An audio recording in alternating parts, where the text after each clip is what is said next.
정리가 다 마무리된 것 같아 첫 번째 저희 이제 토론의 주제 발제자로 우리협의회 부설 한국아동보호체계연구소 안정선 소장님의 연구소 설립 취지 및 활동 방향을 듣도록 하겠습니다.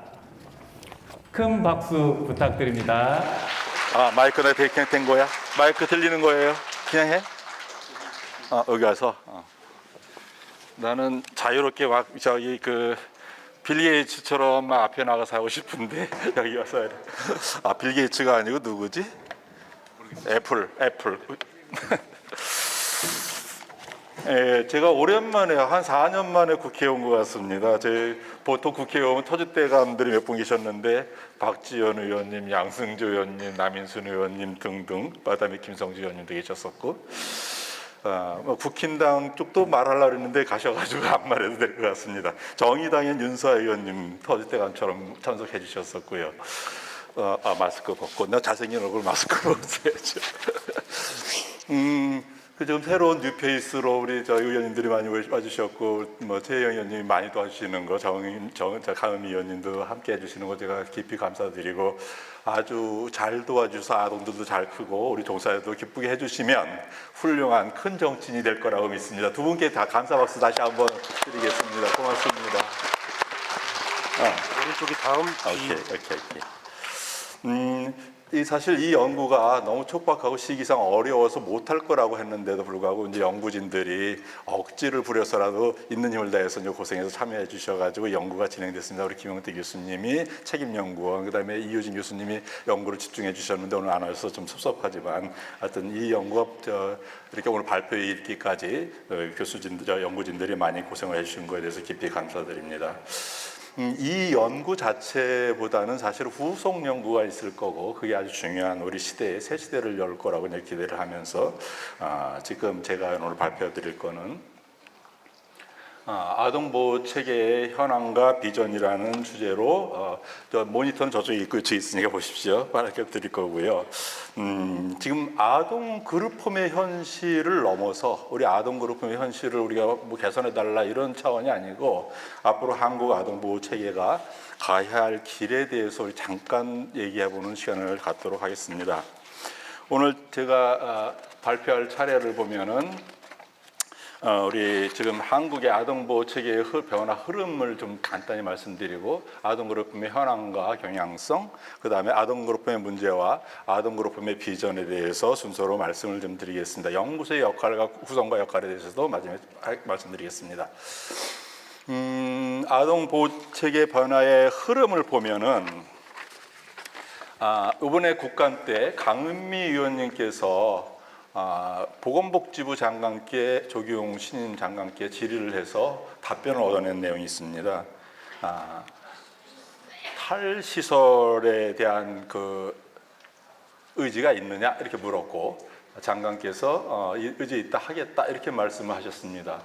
탈시설이라는 게 이제 장애인 쪽에서 먼저 시작돼가지고 한 탈시설 지금 논의가 거의 지금 마무리 단계에 와 있는 걸로 알고 있고 그게 한 20여 년이 걸린 걸로 제가 알고 있는데 아동그룹홈이 탈시설화를 이제 논의를 하겠다고 해서 처음 탈시설 관련 회의를 했습니다. 10월 21일 날 제가 이제 그때 가서 같이 참여해서 했던 내용들은 지금 이게 복지부에서 서울대학교 이봉주 교수님한테 위탁해서 연구를 시작하고 있는데 탈시설 로드맵 추진 방향에 대한 연구.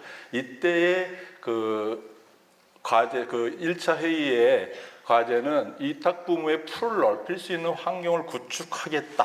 이것까지가 이제 탈시설 로드맵 추진 회의의 1차 논의 주제의 결과였습니다. 제가 참석해 보니까 이게 말도 안 되는 상황이고 어떻게 이런 식으로 주제를 잡지 싶어서 강력하게 항의를 했고 그 결과 2차 논의에서 주요 과제는 이런 탈시설에 대한 정의가 뭐냐, 탈시설을 어떻게 할 거냐 등등등 얘기하지만 여기서 정리해서 2차에서 발표한 내용이 여기에 공동생활 과정을 포함할 거냐 이런 당치도 않은 주제를 선정해 가지고 왔습니다. 공동생활가정이 시설이라는 거죠. 법적으로 지금 아동복지시설의 종류에 들어가 있다는 겁니다. 그래서 이게 지금 말도 안 되는 강력한 항의를 통해서 그런 그룹홈은 빼죠. 아동공동생활가정은 빼야 되냐? 요까지를 주제로 잡아놓고 이제 회의를 마쳤습니다. 근데 그러면 우리 아동보호체계에서 아동그룹홈은 어떤 경향성을 갖고 있는 거냐? 지금 전체적으로 볼 때 모든 아동들이 우리나라에서 아동들이 줄고 있는 상황이죠. 아동들이 줄고 있는데 양육시설의 아동들도 급격히 줄고 있고 위탁의 아동들도 퍽퍽 줄고 있습니다. 이 숫자가 적어서 그룹홈은 미미하게 올라가는 것 같지만 단위가 너무 달라서 근데 그룹홈만 유독 아동들 보호아동 수가 늘고 있고 다른 체계들은 급격하게 아동 수가 줄고 있는 상황입니다. 그렇게 볼 때 아동 복지시설 자체로 볼 때 그럼 우리가 복지시설이라고 치고 양육시설과 공동생활가정은 어떻게 변하고 있느냐? 양육시설은 아동은 급격히 줄고 있는데 시설 그 종사자는 늘고 있고 시설은 거의 완만하게 진행되고 있고 공동생활가정은 아동은 급격하게 늘고 있고 작년에 종사자 1은 추가되면서 종사자 좀 늘었지만 시설은 조금씩 늘고 있는 그런 상황입니다.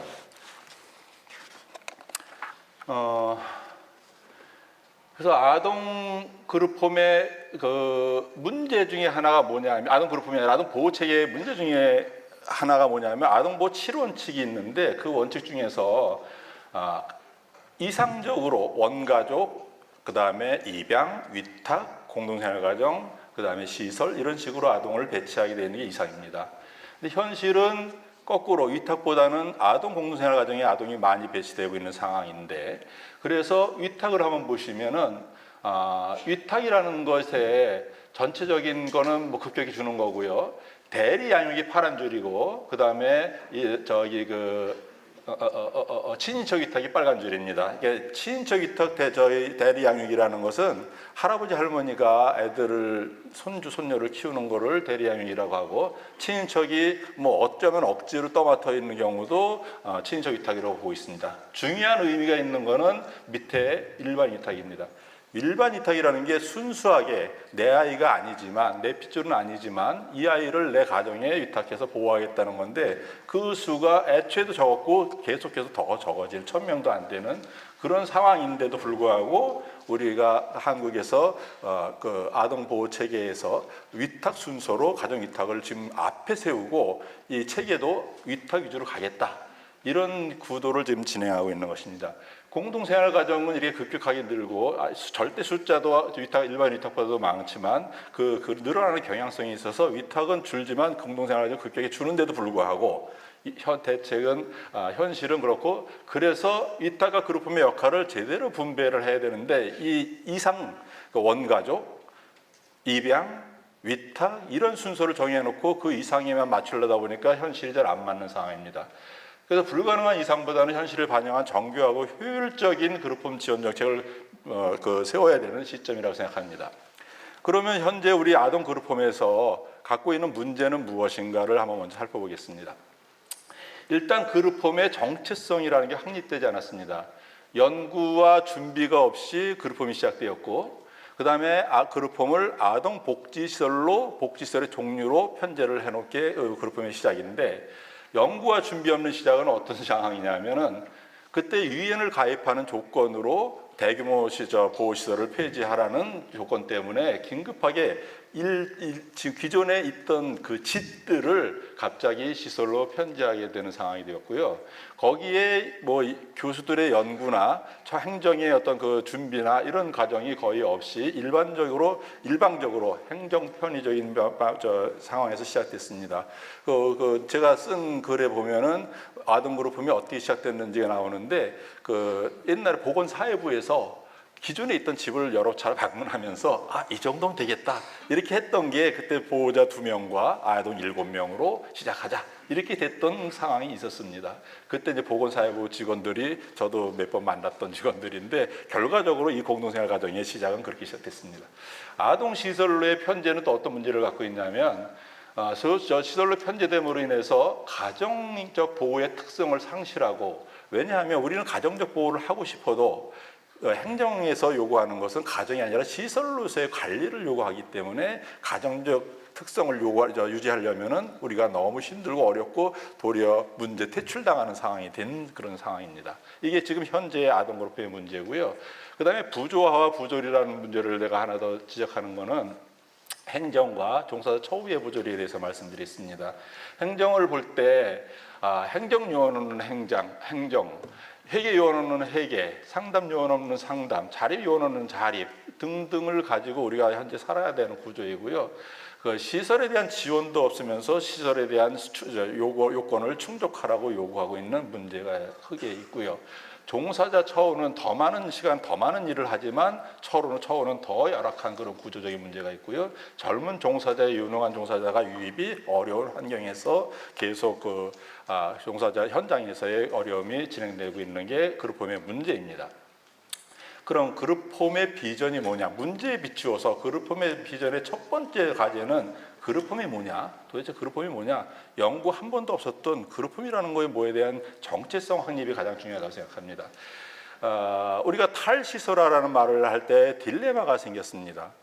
예를 들어서 시설일 경우에는 우리가 시설이잖아요. 시설일 경우에는 우리는 퇴출당해야 되는 겁니다. 탈시설화가 되면. 근데 우리가 예를 들어 가정이다. 우리 가정이라고 할 때는 우리 아무 연구도 없고 가정 양육의 정체성이 없습니다. 지금. 왜냐하면 시설이기 때문에.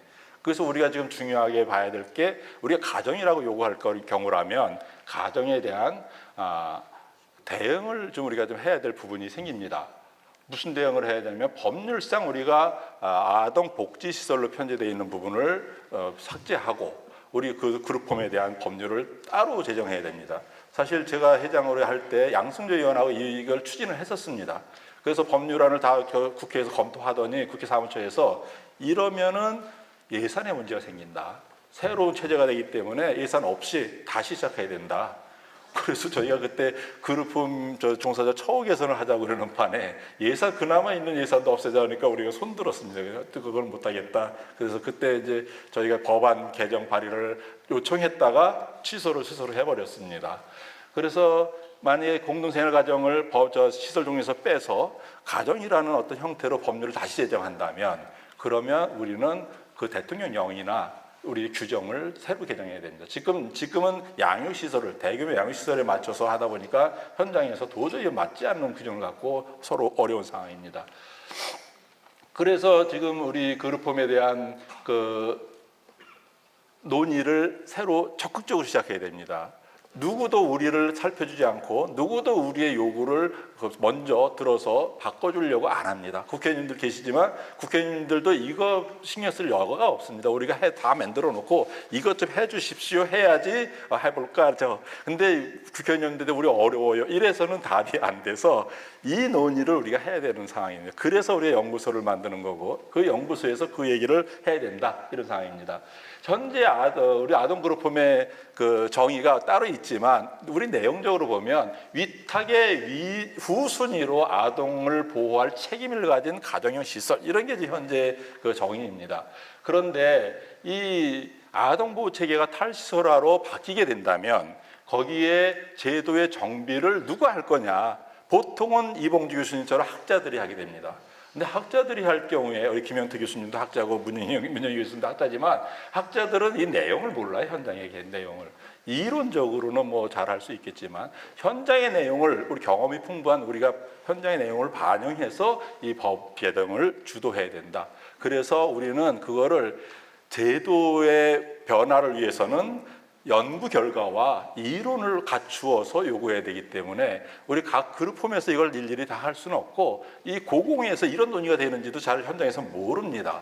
그런데 이걸 누가 할 거냐? 이거 우리가 해야 되고 우리라는 게 누구냐? 협의회에서 되는데 협의회도 협의회 회장님도 그룹홈 시설장이고 협의회 회장님도 잘 못합니다. 이걸 누가 할 거냐? 그래서 우리가 연구소를 만들어서 하자 그러는데 연구소 저도 원장이고 그룹홈 시설의 원장이고 그 일을 매일 합니다. 제가 최근에 지난주만 해도 아동 점검 받았고 안전 점검 받았고 다음 주에 지도 점검 받아야 됩니다. 이거 준비 다 해놓으면 별거 아니지만 준비 안 하면 죽는 상황이라 준비 뒤지기 열심히 해야 되는데 이 연구소 하는 거 돈 저한테 주나요? 돈 잘 안 주던데요. 어떤 이 일을 누가 해낼 거냐, 우리가 해내자 이런 상황이고요. 그래서 결과적으로는 가정보호 체계로서의 특성을 살리는 방향으로 우리 정체성을 확립해 나가지 않으면 어떻게 되냐? 우리는 퇴출될 거라는 거예요. 그룹홈이라는 게 현실적으로 중요하고 잘하지만 논리적으로 법적으로 볼 때 시설이기 때문에 퇴출을 해야 된다. 이게 이제 근본적으로 정부와 학자들의 논리입니다. 제가 지랄 해가지고 공동생활가정을 거다 넣을 거냐 말 거냐 이 논의가 겨우 편집이 되는 상황입니다. 지금 현재까지가. 그러면 우리 그룹홈의 비전에서 주도적인 대안을 제시해야 되는데 어쨌든 자료가 부족하고 거기서 이론적인 근거를 제시하자 이런 뜻이고요. 이 실적이 없으면 연구 결과가 없으면 우리가 아무리 요구해도 이런 대안이 나올 수가 없습니다. 그래서 우리가 제도의 개선에 주도권을 확보하는 게 우리한테 필요하다. 말씀드리자면 우리 연구소 이제 마지막으로 이제 구성과 역할에 대해서 말씀드리면 연구소가 별로 사실은 큰 대단한 조직은 아닙니다. 틀은 이렇게 훌륭한 분들도 많이 모셔놨고 우리 김영태 교수님도 계시지만 이름 있는 분들은 어떻게 보면 끌어넣습니다. 그 사회복지계, 아동복지 쪽에 이봉주 교수님, 정익준 교수님, 이영규 교수님 다 넣고 정인수 교수님은 아동 서울지원센터의 센터 팀장을 하다가 지금 교수님으로 활동하고 계시는 분이고요. 상담 심리 분야의 황영주 박사님하고 전혜성 박사님을 모시고 시작을 합니다. 일반 연구원이라는 게 있는데 일반 연구원은 우리 그룹홈 협의회 내부에서 그룹홈을 연구할 사람들을 저희가 모집했고 거기에 박사를 하신 분이 3명이 참여하고 박사 과정에 2분, 석사 과정에 1분이 함께 참여를 하고 계십니다. 저는 많이 참여할 줄 알았더니 일 시킬까 봐 그런지 그만큼 참여 안 했지만 내용적으로는 충분하다고 봅니다. 촉탁 연구원을 모실 건데 이거는 각 학교의 교수님들이 자기 연구 제자 중에서 그룹홈을 연구할 사람들을 저희한테 보내준다면 저희가 지원하겠다. 여러 가지로 지원 잘할 겁니다. 꼭 보내주시기 바라고요. 사무국에는 연구 간사와 책임국장이 계시고 그다음에 제가 소장이라고 역할을 하고 있습니다. 우리가 연구할 과제가 결국은 연구 과제를 발굴하고 지원하는 게 우리 역할인데 아동 공동생활 가정의 정체성의 확립에 대한 연구를 지원할 거고 등등 할 겁니다. 잘할 겁니다. 아동의 건강한 발달도 할 거고 잘할 겁니다. 그래서 기타 아동 공동생활 가정 관련 연구를 할 겁니다. 연구소 향후 진행 방향을 간단히 말씀드리고 끝내겠습니다. 이번 연구는 그룹홈의 현장의 상황을 보고 우리가 앞으로 어떻게 될까 요까지가 이번 연구의 시작입니다. 더 중요한 거는 다음 연구가 될 겁니다. 아동 그룹홈의 한 세대를 정리하는 종점이 될 겁니다. 오늘로서. 여태까지의 그룹홈에 왔던 것들이 주먹구구식이고 전부 다 우리가 축적하자 왔다면 오늘로서 이 연구로서 우리 그룹홈의 1세대를 끝낼 겁니다. 어마어마한 느낌이 드실 텐데 제가 오늘 말을 가볍게 하죠. 아동 그룹홈의 시초는 1987년도 은충의 집이었습니다. 여기에 우리 그룹홈 협의회의 공식 공인 인정 기관이고요. 이 그룹홈을 시작한 설립자는 김은미 씨고 2022년 올해 말로 정년 퇴임을 하게 됩니다. 우리 1세대의 첫 번째 주자가 올해로서 일어나서 박수 쳐주세요. 일어나서 인사 좀 해주세요. 제 아내라서 말씀드리기가 좀 그렇긴 하지만 예.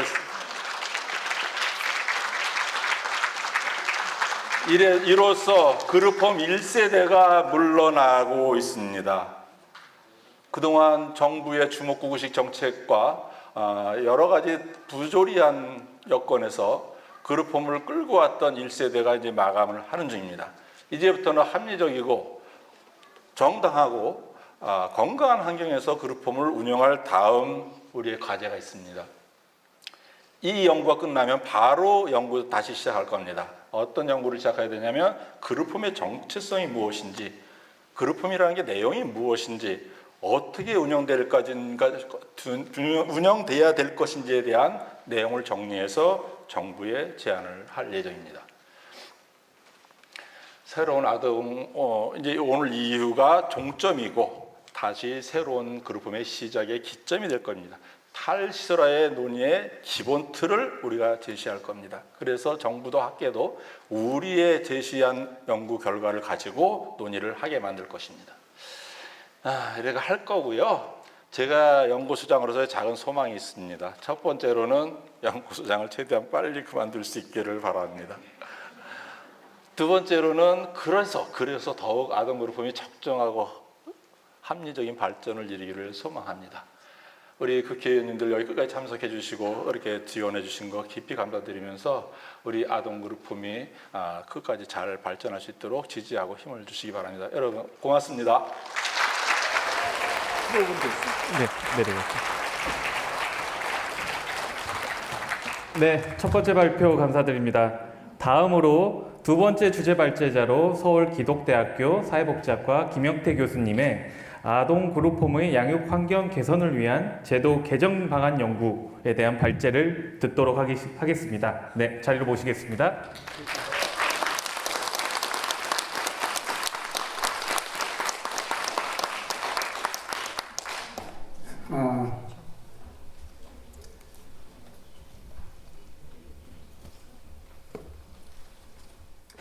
예, 안정선 회장님께서 이미 말씀을 해주셨기 때문에 배경에 대해서 설명을 충분히 해주셨기 때문에 제가 정말 그야말로 짧은 시간에 연구를 해서 지금 연구가 마무리되지 않은 상황에서 이제 일종의 중간 보고 형식으로 설명을 드리겠습니다. 그래서 배경에 대해서는 될 수 있으면 좀 넘어가도록 하고요.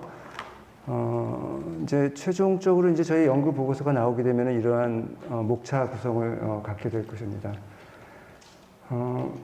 좀 중요한 이제 맥락별로 좀 설명을 드리고자 하는데요. 우리나라 아동복지법 4조 3항에서는 국가지방자치단체는 즉 국가죠. 아동이 태어난 가정에서 성장할 수 있도록 지원해야 한다. 이게 사실 핵심이죠. 아동은 태어난 가정에서 성장해야 된다는 게. 그리고 아동이 태어난 가정에서 성장할 수 없을 때는 가정과 유사한 환경에서 성장할 수 있도록 조치하며 아동을 가정에서 분리하여 보호할 경우에는 신속히 가정으로 복귀할 수 있도록 지원해야 한다. 사실은 이제 아동이 가정에서 성장하는 것이 가장 중요하고 가정에서 성장할 수 없을 때는 그러니까 사실 우리나라에는 그룹홈이 있고 그리고 가정위탁이 있고 또 이제 양육시설이 있죠. 그러니까 사실 정확하게 시설은 양육시설이 시설입니다. 그리고 가정위탁은 가정이고요.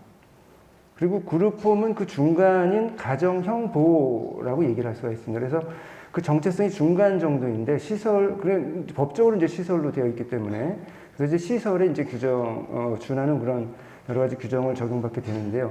거기서 이제 사실은 정체성의 혼란이 좀 온다라고 볼 수가 있겠습니다. 이런 내용들은 좀 넘어가도록 하겠고요. 그다음 이제 두 번째가 이제 아동 보호와 관련된 여러 가지 그 제도, 법률, 국제 협약 이런 것들을 좀 다루고 있는데요. 이게 사실은 아동 대리 양육 또는 대안 양육과 관련해서 상당히 구체적인 내용을 다루고 있는 게 유엔 총회에서 결의한 대안 양육 대안 양육에 관한 지침 결의안이라고 하는 게 있습니다. 여기서 보면은 아이를 가정에서 돌볼 수 없을 때 대안 양육 또는 대리 양육을 어떻게 해야 된다라고 하는 상당히 구체적인 내용이 나와 있습니다. 그 내용을 잠깐 제가 소개를 좀 드리면 대안양육과 관련된 모든 결정은 아동이 가족과 접촉 또는 재결합할 가능성을 촉진하고 아동이 살아온 교육과 문화 그리고 사회적 삶에 대한 훼손이 최소화될 수 있도록 아동이 살아온 주거지에서 가까운 곳으로 결정해야 한다. 그러니까 이 내용이 굉장히 중요한 게 사실 아까 이제 안 회장님 그 말씀을 하실 때 양육시설에서 보호하고 있는 아동이나 또는 가정위탁에서 보호하고 있는 아동의 수는 전부 다 줄어들고 있는데 그룹홈 보호 아동은 늘어나고 있거든요. 이게 사실은 아무리 탈시설화를 통해서 그룹홈이 시설이다. 그래서 탈시설화를 하려고 해도 복지부에서는 절대 그룹홈을 포기할 수 없습니다. 왜냐하면 현실적으로 가장 유력한 대안이기 때문에 그룹홈은 결코 포기할 수가 없습니다. 다만 그룹홈은 가정형 보호고 가정위탁은 가정 보호이기 때문에 가정 보호에 좀 더 초점을 맞추려고 하는 노력은 하고 있습니다. 복지부가. 근데 현실적으로 그 가정 위탁을 하고자 하는 가정을 구하는 것이 너무나 힘들기 때문에 위탁 보호가 거의 이루어지지 않고 있는 그런 형편입니다.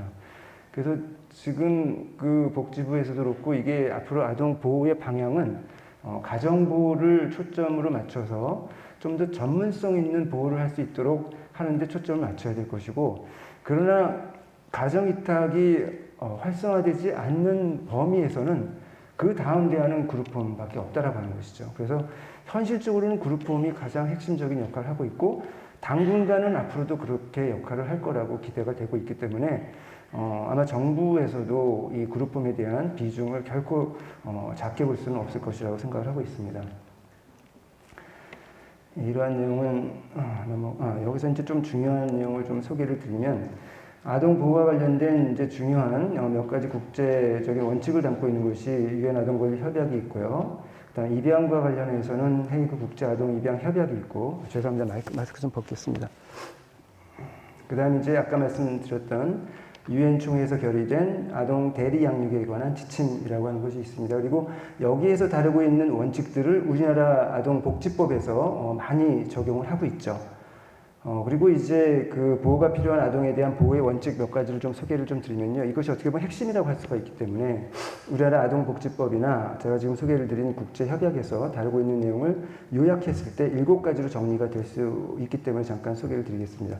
첫 번째는 아동 최상의 이익 최우선의 원칙입니다. 이것은 이제 아동권리협약에서 Best Interest of the Child라고 해서 아동의 이익이 우선적으로 고려되고 최상의 이익으로 선택해야 된다라고 하는 아동 보호에 있어서의 핵심적인 가치자 원칙이라고 할 수가 있겠습니다. 두 번째가 이제 원가족 보호 우선의 원칙입니다. 그래서 이제 최근에 이제 아동 학대가 사회적으로 굉장히 이슈가 되면서 학대받은 아동을 가정에서 분리를 하는 경우가 이제 많이 생기고 있는데, 학대를 받은 경우에조차도 사실은 아동을 될 수 있으면 분리하지 않고 원가정에서 보호할 수 있도록 그 가정에 대한 지원이 우선시돼야 된다라고 하는 것이죠. 그래서 두 번째 원칙, 어떻게 보면 아동 이익 최우선의 원칙을 제외한 첫 번째 원칙은 원가족 또는 원가정 보호의 원칙이라고 할 수가 있겠습니다. 그래서 사실은 그룹홈에서 선생님들께서 아이들을 너무나 잘 키우고 계시지만 아이의 원가정이 선생님들보다 더 잘 키울 수 있어서가 아니라, 원가정이라는 곳은 그 아이들이 돌아가야 할 곳이기 때문에 사실 선생님들께서도 아이를 잘 키우시되 그 아이가 다시 가정으로 돌아갈 수 있게 하는 것이 선생님들의 역할, 굉장히 중요한 역할이라고 하는 것이죠. 그다음 이제 세 번째가 대리보호 한시성의 원칙. 이것은 이제 원가정 보호의 원칙과 연결이 되는데요. 원가정 보호가 우선이기 때문에 그룹홈이나 양육시설 또는 가정위탁에서 아이를 보호할 때 될 수 있으면 최소한의 시간 동안 아이를 보호하고 다시 아이를 원가정으로 돌려보내야 된다. 이 원칙이 대리보호 한시성의 원칙이라고 할 수가 있겠습니다. 그 다음에 이제 부득이하게 아이를 가정 외에서 보호를 할 경우에 그 보호 환경은 소규모의 가정 환경 보호가 돼야 된다. 그래서 우리나라에 지금 현재 여전히 그 가장 많은 아이들을 보호하고 있는 양육시설 보호를 이제는 벗어나고자 하면서 그래서 드디어 이제 탈시설 로드맵 연구가 시작이 된 것이죠. 그래서 탈시설이라고 했을 때 이제 아까도 말씀을 드렸듯이 그룹홈이 시설이냐, 법적으로는 시설이지만 그러나 시설로 완전히 포함될 수는 없다라고 하는, 그래서 결코 그룹홈은 탈시설화의 대상이 될 수 없다. 이것은 뭐 명확한 원칙이 될 수가 있겠습니다. 그래서 소규모 가정환경 보호의 원칙에는 굉장히 여러 가지 원칙이 들어가 있는데요. 그룹홈이나 그러니까 양육시설은 아무래도 시설이 크다 보니까 뭐 지역에 이렇게 뭐 큰 시설이 하나가 여러 넓은 지역을 커버해서 아이를 보호하게 되죠. 근데 그룹홈은 소규모의 그야말로 가정이기 때문에, 일반 주택이기 때문에 어떤 뭐 지자체로 말하면 지자체 곳곳에 이 그룹홈을 배치를 해서 아이들이 자기가 살아온 집에서 멀리 떨어지지 않은 곳에서 보호를 받을 수 있다라고 하는 건 굉장히 큰, 아이에게 있어서 그 충격이나 아이가 받을 수 있는 여러 가지 그 가정으로부터 분리될 때 받게 되는 충격이나 훼손을 최소화시킬 수 있다는 굉장히 큰 장점이죠.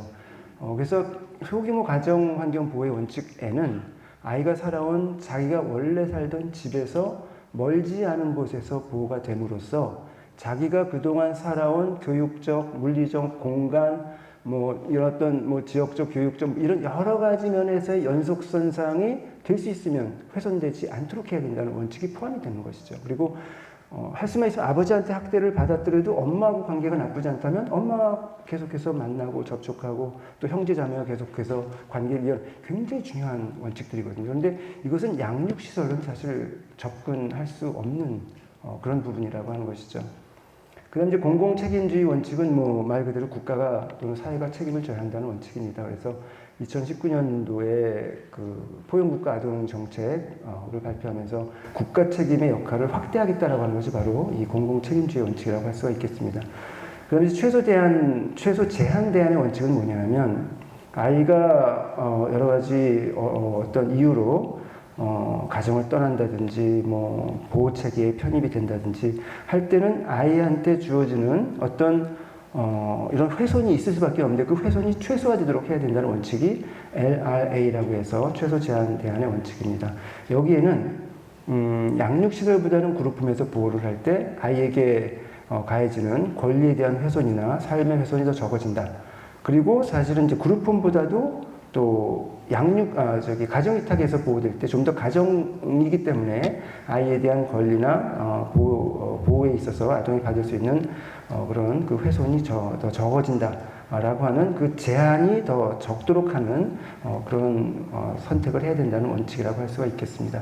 그다음에 이제 취약아동 특별지원 원칙은 뭐 여러 가지 심리 정서, 행동에 있어서 어려움을 갖는 그런 아이들에게 대해서는 그러한 아이가 갖는 욕구나 문제, 어려움에 대해서 그에 맞는 지원을 해야 된다라고 하는 원칙이라고 할 수가 있겠습니다.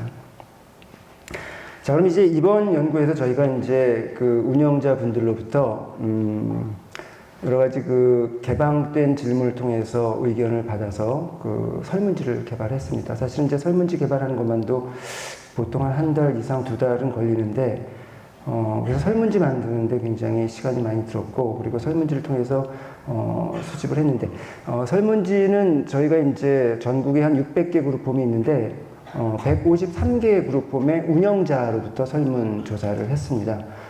그래서 대략적인 개인적 특성은 그냥 살펴보시는 것으로 하시고요.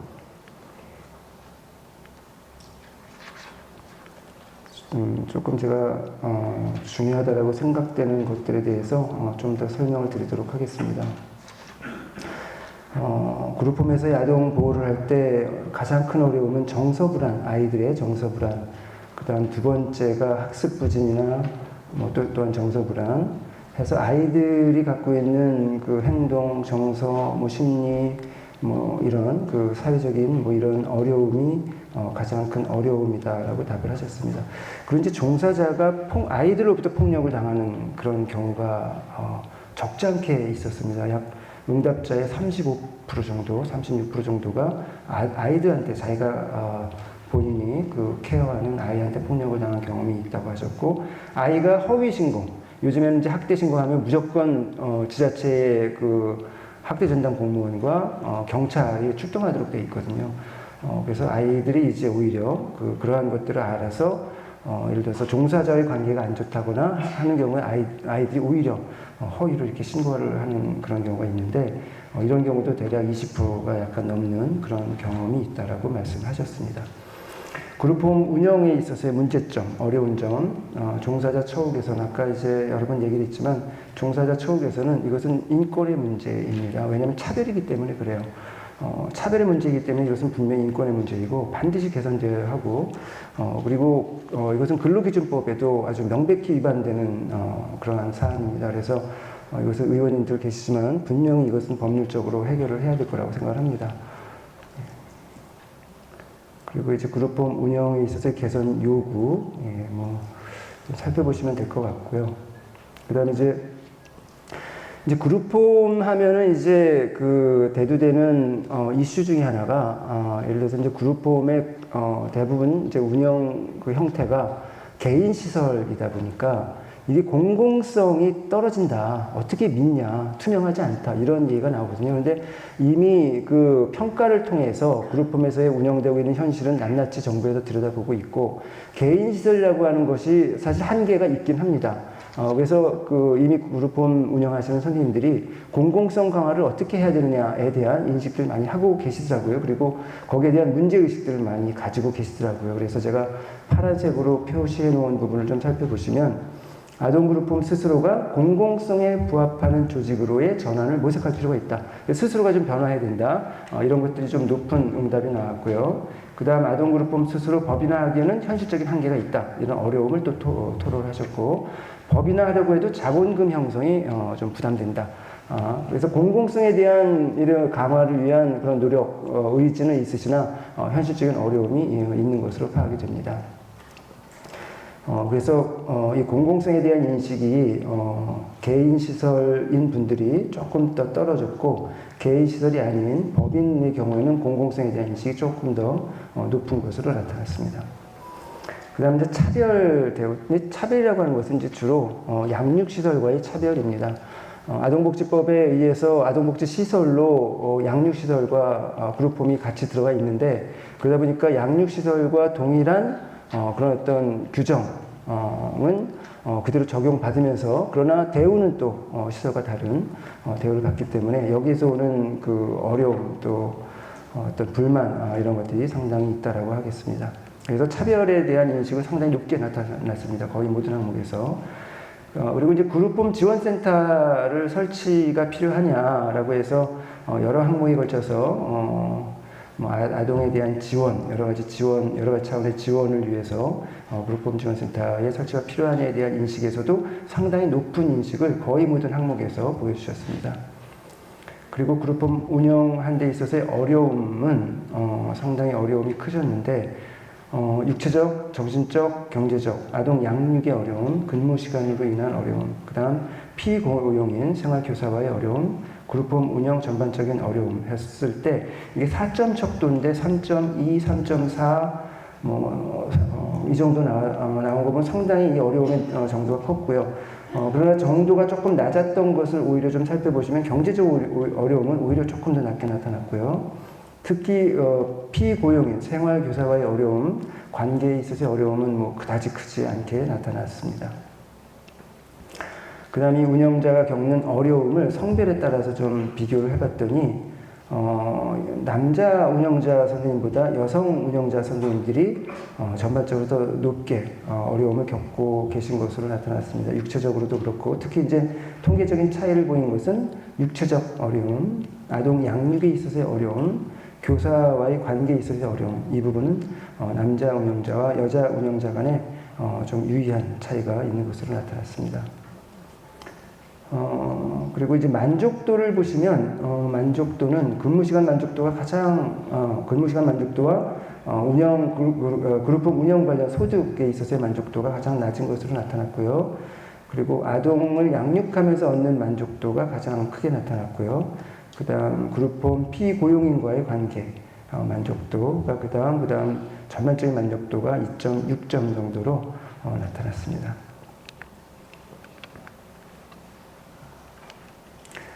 그 다음 이제 소진되는 정도도 좀 많이 컸는데요. 이것도 제가 이제 남자 운영자와 여자 운영자를 좀 비교를 해봤더니 몇 가지 부분에서 좀 이렇게 차이가 있는 것으로 나타났습니다. 일 때문에 정신적으로 지쳐있다고 느낀다. 여자 운영자분들이 좀 더 많이 소진 현상을 겪고 있으셨고요. 아침에 일어나서 오늘도 그룹홈 일을 해야 한다는 생각을 하면 기운이 빠진다. 그래서 전반적으로 그 항목들을 보시면 여성 운영자분들께서 더 많이 어려움 그리고 소진 현상을 겪고 계시지 않나 하는 그런 추정을 하게 했습니다. 그 다음 그룹홈 종사자에 대한 처우에 대한 인식 역시 매우 낮은 것으로 나타났고요. 조금 빨리 지나가겠습니다. 그 다음 이제 원가족 지원. 제가 아까도 말씀을 드렸습니다만 선생님께서 잘 키우는 것 너무너무나 중요하지만 잘 키워서 아이를 원가정으로 돌려보내는 것이 그에 못지않게 중요하기 때문에 그리고 분명히 복지부의 방향도 원가정 복귀, 아동의 원가정 복귀를 굉장히 중요한 탈시설화와 함께 중요한 또 하나의 방향으로 잡고 계시고 그 방향은 타당한 방향이라고 봅니다. 우리 동네 선생님들께서 그룹홈을 운영하시면서 정말 잘 키워야지. 끝까지 내가 잘 키워야지. 가 아니라 잘 키우되 잘 키워서 원가정으로 돌려보내서 원가정에서 그 아이들이 잘 자랄 수 있도록 원가정으로 돌아간 이후에도 그 이후에도 여러 가지 관계를 통해서 그 아이들이 자립을 하고 자기 삶을 살아갈 수 있도록 마치 가족처럼 그러한 관계를 맺어나갈 수 있는 것에 조금 더 치중을 해서 노력을 하시는 것이 분명히 필요하십니다. 왜냐하면 복지부가 분명히 그런 방향이고 또 그룹홈에서 그러한 의지를 분명히 보여주실 때 복지부에서도 더 그룹홈에 대한 이 그룹홈이 정말 아이들에게 필요한 대안이구나 라는 인식을 줄 수가 있다라고 하는 것이죠. 그래서 원가정에 대한 지원에 대한 부분은 조금 인식이 조금 떨어지지 않나 하는 그런 판단을 좀 할 수가 있었습니다.